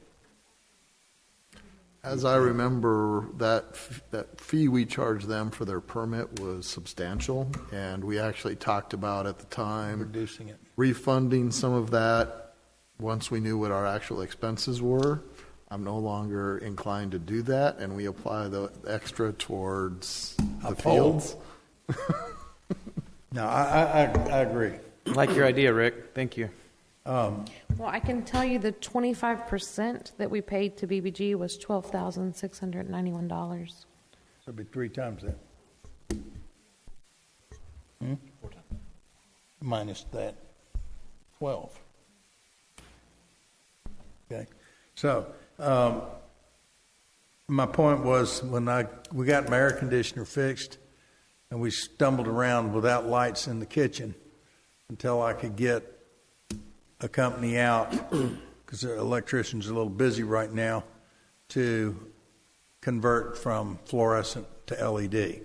One of the reasons is better lighting, more efficient, blah, blah, blah, but it costs a lot to operate.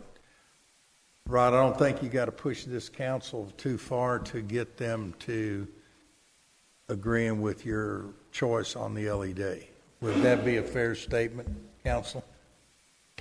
True. I mean, I wouldn't have us do anything but LED. Okay. So knowing that we got additional money from the school district, that we can say that we're going to apply towards this project, knowing that our sales tax numbers for 2021 are substantially above budget, I don't know why we would hold off on starting these improvements. So you making a motion to proceed with, as Rod and Colleen have laid out? What I'm thinking is, so I mean, what number are you guys asking for right now? 108,000. 108,000? Does that include the city self-performing the outfield? It does not include the outfield. What would that cost if the city did it versus a company? If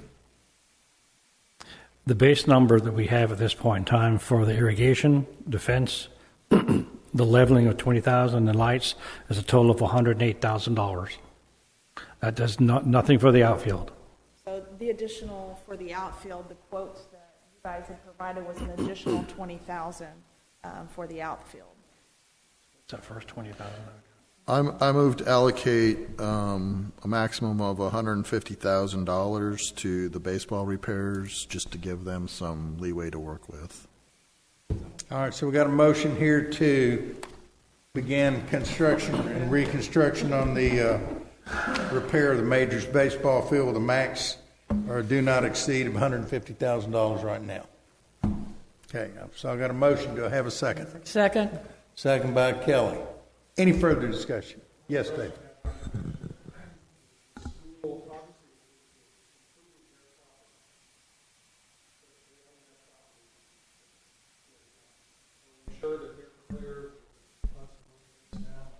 Of course they are. We're leasing it.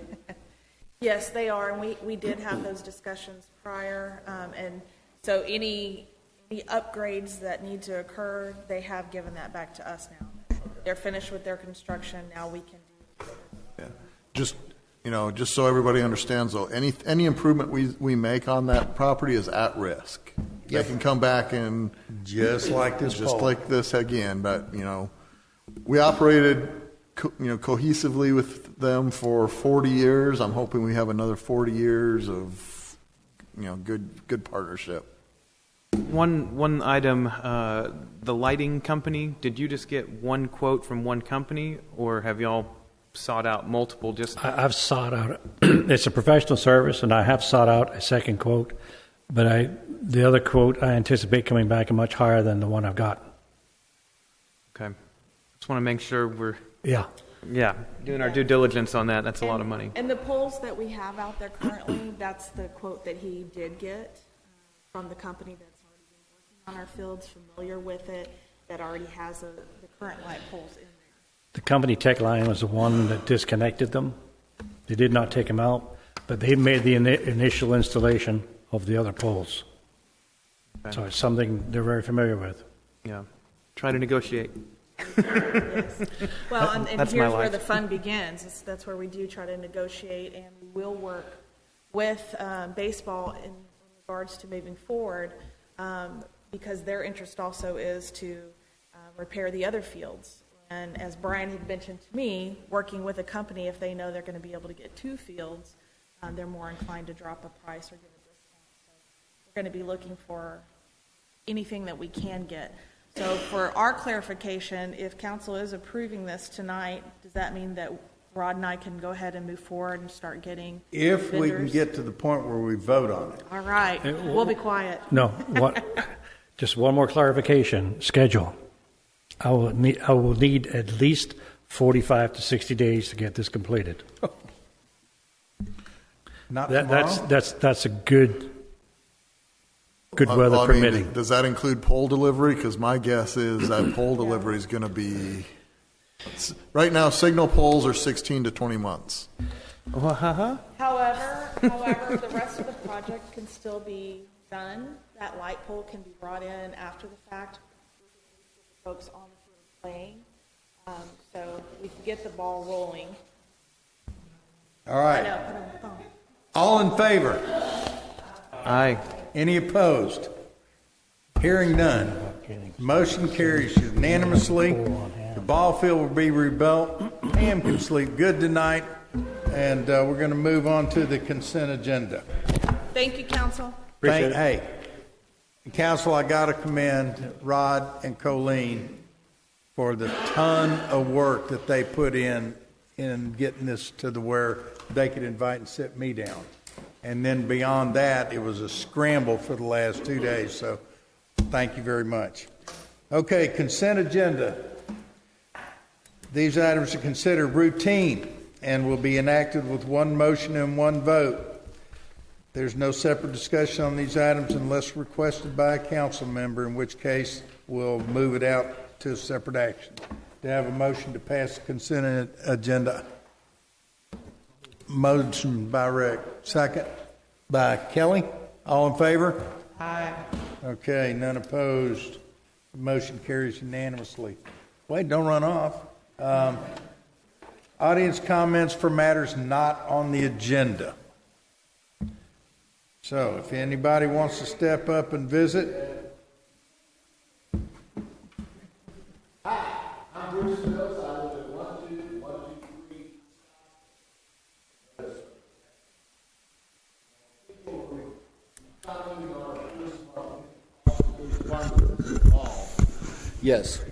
Oh, well, I think I can speak pretty loud. Oh, okay.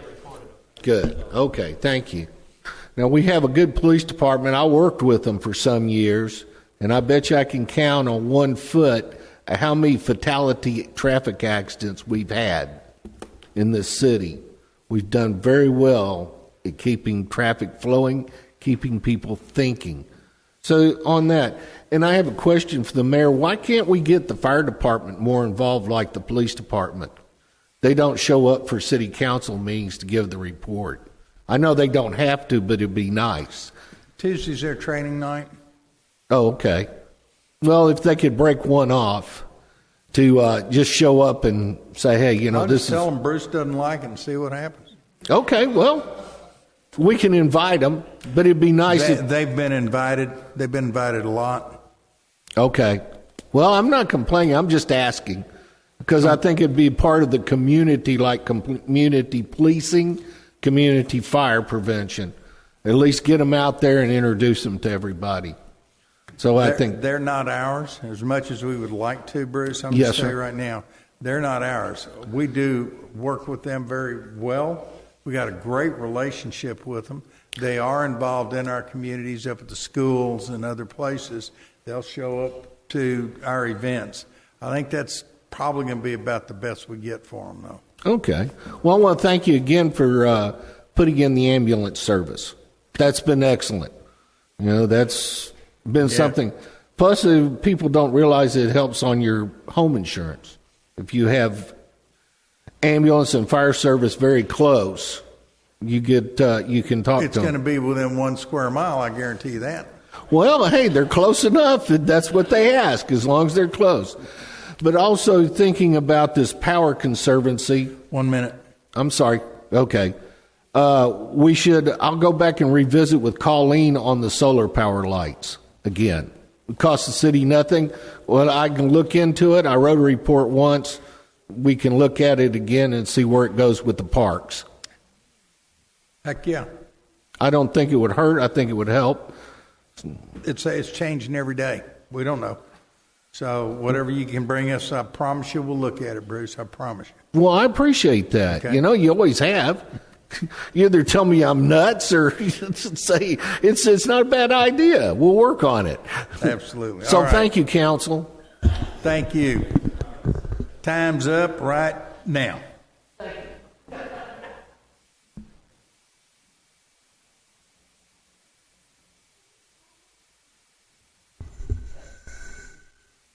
And Terry, thank you for the speaker.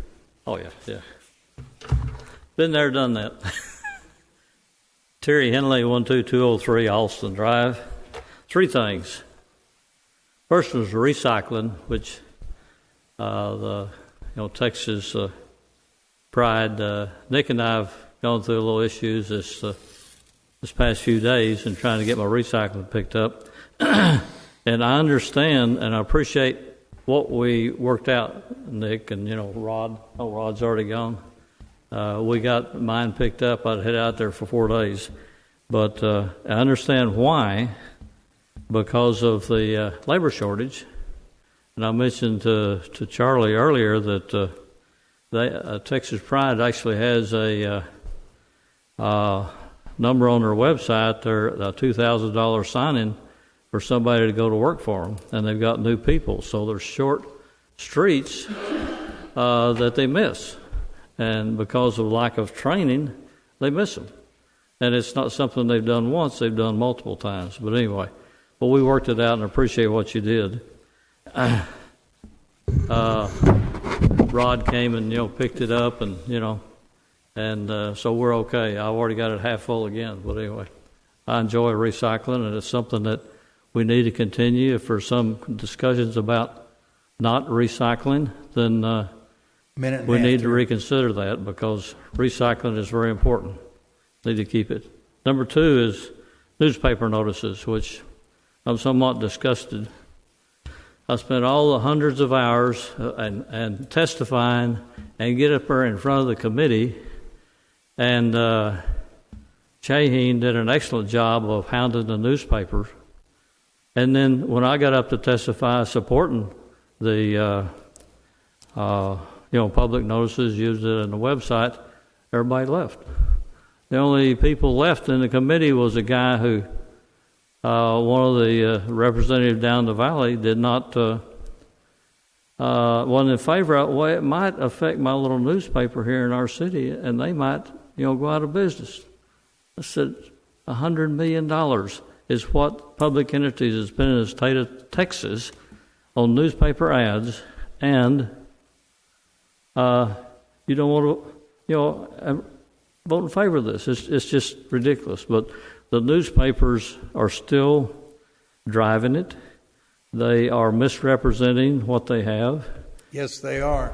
When you look at all the newspaper publications and circulation, you'll be hard-pressed to get 1 million in the whole state of Texas. You'd be hard-pressed, okay? 30 seconds, Terry. Okay. I could go on and on about the newspaper, but I won't. But anyway. Maybe I'll come down this weekend and we can talk about it. The third one is TML conference in Houston in the fall, October the 6th and 8th. It'll be it will not be virtual. It'll be live. Everybody's welcome. The crowds won't be as heavy, it looks like, this year because of what's happening in the last, in 2020. But it looks like it's going to be down maybe almost 50%. So you should get excellent coverage as far as, and I think it's going to improve because of people is going to want to get out. And the virtual stuff's for the birds. And I think it's going to be a lot better than that. So Terry, promote it, okay? Your time is up. However, I'd love to stay and talk about TML with you after this meeting. Be happy to. Let's do that. Because I think it would be better attended than what they're saying. I do too. Agreed. And as far as Tonight's probably not the best night for that. No. We've got a closed session after this. So. Well, he can give me a couple minutes maybe. Yeah. But I will visit with you, Terry, and because I think it's important that, and Meadows Place will support it, and we will be there. We will have our department heads going at least once. Thank you. Okay. Yeah.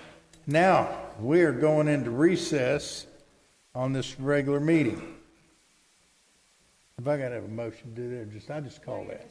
All right, we're recessed. We're leaving. Y'all can stay here if you want. We're going to go in the other room. We will be back. We don't know when.